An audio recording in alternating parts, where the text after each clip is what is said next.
اور کوئی میری ساس سے کہہ رہا تھا کہ آپ خود دلہن کے پاس رہیں، کہیں احمد کی شکل دیکھ کر دلہن پھر بے ہوش نہ ہو جائے۔ ہنسنے اور قہقہوں کی آوازیں مجھے اپنی ہی نظروں میں گرا رہی تھیں، لیکن میں مجبور تھی۔ اگر اصل وجہ احمد کو بتا دیتی تو وہ طلاق دے کر دھکے مار کر گھر سے نکال دیتا۔ اگر کچھ نہ بتاتی تو رشتہ قائم ہوتے ہی وہ جان جاتا۔ میں کس دوغلی اجھاپ سے گزر رہی تھی۔ چند دن تک میری ساس میرے پاس آتی رہیں، کھانا بھی وہیں کھلاتی تھیں۔ وہ بہت نرم دل خاتون تھیں، اچھی اور محبت کرنے والی۔ سارے مہمان جا چکے تھے، میری طبیعت اب کافی بہتر تھی، اسی لیے میں نے خود کچن کے کام سنبھال لی۔ حالانکہ میری ساس نے بہت منع کیا۔ احمد بہت خاموش رہتے تھے، کھانے کے دوران بھی مجھے شکایت بھری نظروں سے دیکھتے رہتے تھے۔ میرے سسرال میں صرف میری ساس اور احمد رہتے تھے۔ احمد میری ساس کی اکیلوتی اولاد تھے۔ ویسے تو سارے مہمان جا چکے تھے، لیکن میری ساس کی بھانجی سارا اب بھی یہیں تھی۔ عمر میں وہ میرے برابر کی تھی۔ اس کے BA کے پیپرز ہو چکے تھے، اس لیے وہ مہینہ بھر یہاں رہنے کے ارادے سے آئی تھی۔ وہ بہت خوبصورت تھی۔ جو بات مجھے کھٹکتی تھی وہ یہ کہ وہ احمد سے بہت بے تکلف تھی۔ وہ احمد سے ہنس ہنس کر باتیں کرتی تھی، لیکن احمد اسے بس ہلکی پھلکی جواب دیتا تھا۔ اس کی نظریں تو مجھ پر جمی ہوئی تھیں۔ زبان سے وہ مجھ سے کچھ نہ کہتے، لیکن ان کی نظریں جو کچھ کہتی تھیں، میں جان کر بھی انجان بن گئی۔ رات کو میں کچن کے کام نپٹا رہی تھی۔ میری ساس اپنے کمرے میں جا چکی تھیں اور سارا بھی اپنے کمرے میں تھی۔ احمد آج کل ڈرائنگ روم میں سوتے تھے، کیونکہ ارسلان کے چھوٹے سے فلیٹ میں بس 2 کمرے اور 1 ڈرائنگ روم تھا۔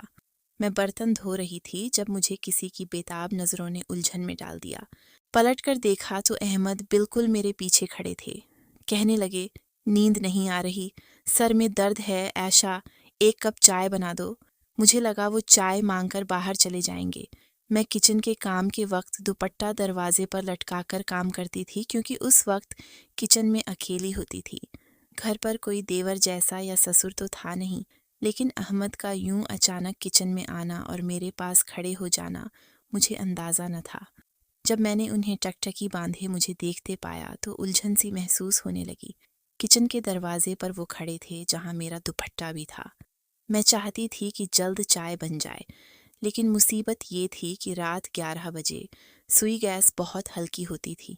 1 کپ چائے 15 سے 20 منٹ سے پہلے نہیں بنتی تھی، اور یہ 15-20 منٹ یوں کھڑے رہنا میرے لیے مشکل تھا۔ میں بار بار احمد کی نظروں سے بچ رہی تھی۔ دل کی دھڑکنیں میرے قابو سے باہر تھیں۔ عائشہ، تمہارے بال بہت لمبے اور حسین ہیں، میں نے آج غور کیا۔ وہ 2 قدم میری جانب بڑھے۔ کچن چھوٹا سا تھا، اس لیے وہ میرے قریب پہنچ گئے۔ میں اس وقت بہت نروس تھی۔ وہ بالکل میرے سامنے کھڑے ہو گئے، میرے چہرے کو غور سے دیکھنے لگے۔ جانتی ہو، جب میں نے تمہیں پہلی بار اپنے دوست کی شادی پر دیکھا، تمہاری مسکراہٹ اور چہرے پر پڑنے والے ڈمپل نے میرا دل چرا لیا تھا۔ جب تک وہ شادی کا فنکشن چلا، میری نظریں تم پر جمی رہیں، بس وہیں میرا دل تم پر ہارا۔ جب تک رشتہ پکا نہیں ہوا، میرا سکون چھن گیا تھا۔ یہ کہتے ہی وہ اور قریب آ گئے۔ میں پیچھے شیلف سے جا لگی۔ احمد پلیز پیچھے ہٹو، مجھے دوپٹہ لینا ہے۔ میں نے ماتھے پر پسینہ صاف کیا۔ یہاں کوئی غیر تو نہیں جس سے تمہارا پردہ ہے؟ میاں بیوی تو ایک دوسرے کا لباس ہوتے ہیں۔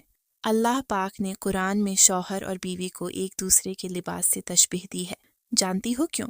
احمد نرم لہجے میں بتا رہے تھے، لیکن میری حالت پھر غیر ہونے لگی۔ اس سے پہلے کہ وہ میرا چہرہ ہاتھوں میں لیتے، میں نے انہیں دھکا دیا اور کچن سے باہر نکل گئی۔ تیزی سے اپنے کمرے میں جا کر دروازہ بند کر دیا۔ میں کیسے احمد کی بڑھتی جرأتوں کو روک سکتی؟ وہ اپنی جگہ جائز تھے، لیکن جو مشکل میں پھنسی تھی وہ میرے لیے سہانے روح بن گئی تھی۔ میں رونے لگی۔ پتھر کی تو میں بھی نہیں تھی، فطری رشتہ تھا۔ جتنی احمد کی محبت تھی، میں بھی اس سے تھی، لیکن مجبوری میرے آڑے آ گئی۔ اس کے بعد احمد نے مجھ سے بات چیت ختم کر دی۔ وہ بالکل میری طرف نہیں دیکھتے تھے۔ ایک بار میں ان کے آفس کے کپڑے استری کر رہی تھی، انہوں نے میرے ہاتھ سے چھین لی۔ کہنے لگے، تمہیں میرے کام کرنے کی ضرورت نہیں۔ یہ کہہ کر انہوں نے کپڑے اپنی خالہ کی بیٹی سارا کو دے دیے۔ ناشتے کا بھی اس سے کہنے لگے۔ میں بے چین ہو کر رہ گئی۔ احمد کا رویہ شاید میرے ساتھ ٹھیک تھا۔ وہ کب تک نرمی برت سکتے تھے، لیکن میری پریشانی یہ تھی کہ جب سارا کو احمد کے آگے پیچھے گھومتے دیکھا تو وہ خوشی سے دوڑ دوڑ کر احمد کے سارے کام کر رہی تھی۔ حیرت یہ کہ شام کو جب احمد آفس سے واپس آتا تو سارا نئی دلہن کی طرح تیار ہو کر دروازے پر کھڑی ہوتی۔ جیسے ہی احمد اندر آتا اس کے ہاتھ سے لیپ ٹاپ کا بیگ تھام لیتی۔ وہ کام جو میری ذمہ داری تھی وہ بڑی خوش اسلوبی سے نبھا رہی تھی اور میرے اندر گویا آگ لگ چکی تھی، لیکن کیا کہہ سکتی تھی کیونکہ احمد خود اسے اہمیت دے رہا تھا، اسے مجھ پر فوقیت دے رہا تھا، شاید اس لیے کہ وہ جو چاہتا تھا میں اسے پورا کرنے سے قاصر تھی۔ بات یہیں تک محدود نہ تھی۔ ایک رات میری آنکھ کھلی تو لاؤنج سے باتوں کی آوازیں آ رہی تھیں۔ جب میں کمرے سے نکلی تو وہ دونوں ہنس ہنس کر باتیں کر رہے تھے۔ سامنے چائے کے 2 کپ بھی پڑے تھے۔ مجھے دیکھ کر سارا کی ہنسی بند ہو گئی، لیکن احمد بے نیاز بیٹھے تھے۔ وہ پھر بھی سارا سے باتیں کرتے رہے جیسے انہیں میرے ہونے نہ ہونے کی پرواہ نہ ہو۔ میں روتے ہوئے کمرے میں چلی گئی۔ میری زندگی برباد ہو رہی تھی، میرا گھر تباہ ہو رہا تھا، لیکن میں زندگی کے اس دوراہے پر کھڑی تھی جہاں آگے کنواں اور پیچھے کھائی تھی۔ اگر میں حقیقت احمد کو بتاتی تو میرا گھر برباد ہو جاتا، اور نہ بتاتی تو سارا میری جگہ لے لیتی۔ عورت سب کچھ برداشت کر سکتی ہے، لیکن سوکھن کا دکھ نہیں۔ میں نہیں چاہتی تھی کہ سارا ہمارے درمیان آئے، اس لیے میں نے ساس سے کہا کہ سارا کو کافی دن ہو گئے آئے ہوئے، وہ واپس کب جائے گی؟ میری ساس بولیں، میں بھی اسے کہہ چکی ہوں کہ اب تمہیں آئے ہوئے بہت دن ہو گئے، واپس چلی جاؤ، لیکن یہ احمد ہے نا، وہ اسے منع کر رہا ہے۔ یہ سن کر میرا دل گویا کسی نے مٹھی میں لے لیا۔ احمد کیوں چاہتے تھے کہ وہ نہ جائے؟ ایک بار میں کچن سے باہر آئی تو وہ دونوں ڈرائنگ روم میں باتیں کر رہے تھے۔ میں دروازے پر ٹھٹک کر کھڑی ہو گئی۔ ان کی باتیں ایسی تھیں کہ میرے ہوش اڑانے کے لیے کافی تھیں۔ میں نہیں جانتی تھی کہ ان دونوں کے درمیان کیا چل رہا تھا، لیکن آج اس راز سے بھی پردہ اٹھ چکا تھا۔ میں خوش فہمی میں تھی کہ احمد مجھ سے محبت کرتے ہیں، لیکن حقیقت شاید کچھ اور تھی، کیونکہ جو کچھ میں نے سنا اس کے بعد میری یہ خوش فہمی ختم ہو چکی تھی کہ میرا شوہر مجھ سے محبت کرتا ہے۔ شاید یہ شادی اس کی کوئی مجبوری تھی، ورنہ محبت تو اسے سارا سے تھی اور سارا اسی کے کہنے پر یہاں رکی ہوئی تھی۔ میں روتے ہوئے کمرے میں چلی گئی۔ رات کا کھانا بھی نہیں کھایا۔ میری ساس میرے پاس آئیں، کہنے لگیں، تم کھانا کیوں نہیں کھا رہی؟ میں نے سر درد کا بہانہ بنا دیا۔ آدھی رات رو رو کر گزار دی۔ رات 2 بجے لاؤنج سے سرگوشیوں کی آوازیں آئیں۔ میں کمرے سے نکلی تو ڈرائنگ روم کا دروازہ بند تھا۔ کھڑکی سے دیکھا تو میرے ہوش اڑ گئے۔ احمد سارا کی باہوں میں تھا۔ اچانک میری آنکھ کھل گئی۔ میں پسینے سے شرابور تھی۔ شکر ہے کہ یہ ایک خواب تھا۔ میں فوراً کمرے سے نکلی۔ لاؤنج میں خاموشی تھی۔ ڈرائنگ روم میں گئی تو احمد لیپ ٹاپ پر کام کر رہے تھے۔ میں روتے ہوئے ان کے پاس جا کر بیٹھ گئی۔ وہ مجھے دیکھ کر پریشان ہو گئے۔ کہنے لگے، کیا بات ہے، رو کیوں رہی ہو؟ میں نے کہا، احمد، آپ آج کے بعد سارا سے بات نہیں کریں گے۔ میری بات پر وہ کچھ دیر مجھے دیکھتے رہے، پھر لیپ ٹاپ بند کر دیا۔ کہنے لگے، کیوں نہ کروں بات؟ میں نے کہا، اگر آپ کے دل میں سارا تھی تو مجھ سے شادی کیوں کی؟ وہ بولے، مجھ سے بڑی بھول ہو گئی کہ میں نے سارا کی قدر نہ کی اور تمہارے حسن کا اسیر ہو گیا، لیکن اب مجھے سچائی کا احساس ہو گیا ہے، اس لیے میں اب سارا سے شادی کرنا چاہتا ہوں۔ یہ سن کر میرا دل و دماغ چکرا گیا۔ میں پھوٹ پھوٹ کر رونے لگی۔ کہا، نہیں، آپ ایسا نہیں کر سکتے، مجھے یوں برباد نہیں کر سکتے، میں مر جاؤں گی آپ کے بنا، میں آپ سے بہت محبت کرتی ہوں۔ میری باتیں سن کر انہوں نے میرا ہاتھ پکڑا اور اپنے کمرے میں لے آئے، دروازہ بند کر دیا۔ کہنے لگے، بس یہی سب سننا چاہتا تھا، مجھے جاننا تھا کہ تمہارے دل میں کون ہے، اس لیے میں نے سارا سے منت سماجت کی کہ وہ میرے ساتھ مل کر یہ ڈرامہ رچائے۔ عائشہ، سارا میری سگی بہن ہے، خالہ کی کوئی اولاد نہ تھی، اس لیے امی نے سارا کو انہیں دے دیا تھا۔ یہ بات میرے لیے نیا انکشاف تھا۔ پھر بولے، تمہاری دوری نے مجھے بے حد پریشان کیا تھا، مجھے لگا تم شاید کسی اور سے محبت کرتی ہو، اسی لیے مجھ سے دور رہنے کے بہانے ڈھونڈتی ہوئی، اسی لیے میں نے سارا کے ساتھ مل کر یہ ڈرامہ رچایا تھا۔ آج تمہارے اظہار نے مجھے اطمینان بخش دیا ہے، شاید تمہاری دوری ایک فطری ہچکچاہٹ تھی۔ احمد میرے پاس آنے لگے، لیکن اس بار میں نے روکا نہیں کیونکہ اپنی زبان سے اظہار کر بیٹھی تھی۔ پوری رات خوف میں گزری کہ جس دن میرا سچ احمد کو پتہ چلے گا وہ میرا اس گھر میں آخری دن ہوگا۔ بہرحال میری سنگت پا کر احمد بہت خوش تھے۔ کچھ دنوں بعد سارا بھی واپس چلی گئی۔ بس میرے دل میں ہر وقت خوف رہتا کہ جب میری سچائی احمد کو پتہ چلے گا تو میرا کیا ہوگا۔ ہماری شادی کو کئی مہینے گزر گئے۔ جب ایک بار میری ساس کھانے کے دوران بولیں، احمد اب مجھے جلد پوتے یا پوتی کی خوشخبری سنا دو۔ یہ سنتے ہی میرا نوالا حلق میں پھنس گیا۔ پانی پی کر نوالا اتارا۔ میری بھوک مٹ چکی تھی۔ احمد مسکراتے ہوئے اپنی ماں کو تسلی دے رہے تھے۔ کچھ مہینوں بعد احمد اپنی والدہ کے اصرار پر مجھے لیڈی ڈاکٹر کے پاس لے گئے۔ اس نے بہت سے ٹیسٹ لکھ دیے۔ میرا دل بہت بے چین تھا۔ جو کچھ ہو رہا تھا اچھا نہیں تھا۔ میں نے ڈرتے ڈرتے احمد سے کہا، امی کو بچوں کی اتنی جلدی کیوں ہے؟ وہ میرا ہاتھ تھام کر بولے، عائشہ بچے مجھے بھی بہت پسند ہیں۔ میں چاہتا ہوں کہ اللہ تعالیٰ مجھے جڑواں بچے دے۔ ان کی باتیں میرا دل دہلانے کے لیے کافی تھیں۔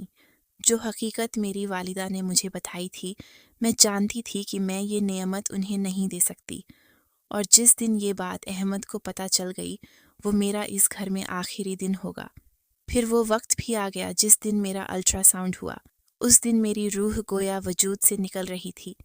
ڈاکٹر بار بار کبھی میرے چہرے کی طرف دیکھتی، کبھی الٹرا ساؤنڈ کی اسکرین کی طرف۔ میری جان قطرہ قطرہ نکل رہی تھی۔ آنکھوں سے آنسو جاری ہو گئے۔ میں نے ڈاکٹر سے منت کی کہ وہ احمد کو کچھ نہ بتائے، لیکن وہ بولیں، ہمیں یہ حکم نہیں۔ اگر میں نہ بتاؤں گی تو کوئی اور الٹرا ساؤنڈ والا بتا دے گا۔ یہ بات زیادہ دیر چھپی نہیں رہ سکتی۔ بہتر ہے کہ آپ خود اپنے شوہر کو سچ بتا دیں۔ میں ان سے منت کرتی رہی کہ میرا گھر ٹوٹ جائے گا، لیکن شاید میری قسمت خراب تھی۔ رپٹ احمد تک پہنچ گئی۔ لیڈی ڈاکٹر نے رپٹ دیکھ کر مجھے حیرت سے دیکھا۔ میرا سچ احمد کو پتہ چل چکا تھا۔ احمد کے بدلتے تاثرات اور رنگت میری جان نکال رہی تھی۔ گھر جاتے ہی میری ساس احمد سے رپٹ کے بارے میں پوچھنے لگیں۔ وہ بولے، ڈاکٹر نے ابھی کچھ نہیں بتایا۔ میں اپنے کمرے میں چلی گئی۔ اس وقت میری بدحواسی عروج پر تھی۔ میری جان نکلی ہوئی تھی۔ احمد نہ جانے کمرے میں آ کر مجھے کیا سزا سنانے والے تھے۔ جب احمد کمرے میں آئے تو ان کی آنکھیں لال سرخ تھیں۔ میرا دل گویا دھڑکنا بھول گیا تھا۔ آنسو مسلسل بہہ رہے تھے۔ وہ میرے پاس بیٹھ گئے۔ کچھ دیر خاموشی سے مجھے دیکھتے رہے۔ زبان سے کچھ نہ کہا، لیکن نظروں سے گویا سب کچھ کہہ رہے تھے کہ اتنی بڑی بات مجھ سے کیوں چھپائی۔ میں بس آنسو بہاتی رہی، خود کو تقدیر کے حوالے کر دیا۔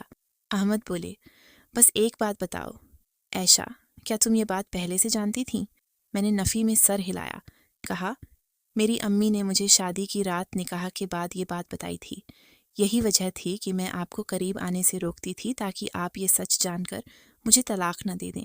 یہ کہہ کر میں رونے لگی۔ وہ بولے، تم نے اچھا نہیں کیا عائشہ، تم جانتی تھیں کہ میں اکیلوتا ہوں۔ میری ماں کو میری اولاد چاہیے۔ تمہاری امی اگر سچ سے واقف تھیں تو انہوں نے ہمیں انجان رکھ کر غلط کیا۔ یہ کہہ کر احمد کمرے سے نکل گئے۔ پوری رات وہ کمرے میں نہ آئے۔ میری والدہ نے مجھے شادی کی رات روتے ہوئے بتایا تھا کہ میں بانجھ ہوں، کبھی ماں نہیں بن سکتی۔ پھر کہا تھا کہ جتنا ہو سکے احمد سے دور رہو، کیونکہ اگر وہ تم سے تعلقات قائم کرے گا تو بچے کا مانگ کرے گا، اور علاج کے لیے جب ڈاکٹر کے پاس لے جائے گا تو یہ حقیقت اس پر آشکار ہو جائے گی۔ اور آج وہ سب ہو چکا تھا۔ میں پھوٹ پھوٹ کر روتی رہی، لیکن وہ ایک بار بھی میرے آنسو پونچھنے نہ آیا۔ صبح تک میں سمجھ چکی تھی کہ وہ مجھے کیا فیصلہ دینے والا ہے۔ جب صبح کمرے سے نکلی تو احمد آفس جا چکا تھا۔ پورا دن میرا بے چینی سے گزرا۔ جب وہ گھر واپس آیا تو اس کے چہرے پر اداسی چھائی تھی۔ اس نے رپٹ پکڑی ہوئی تھی اور ساس کے سامنے رکھ دی۔ میری جان گویا نکل گئی، لیکن پھر معلوم ہوا کہ میری ساس بالکل ان پڑھ ہیں۔ انہوں نے کہا، احمد، مجھے کیا پتا اس میں کیا لکھا ہے، بتاؤ۔ احمد بولا، میں آپ کو کبھی وارث نہیں دے سکتا امی، کیونکہ میرے اندر ایسے جراثیم نہیں کہ مجھے اولاد ہو سکے۔ یہ کہہ کر وہ رونے لگا، اپنی ماں کے گلے لگ گیا۔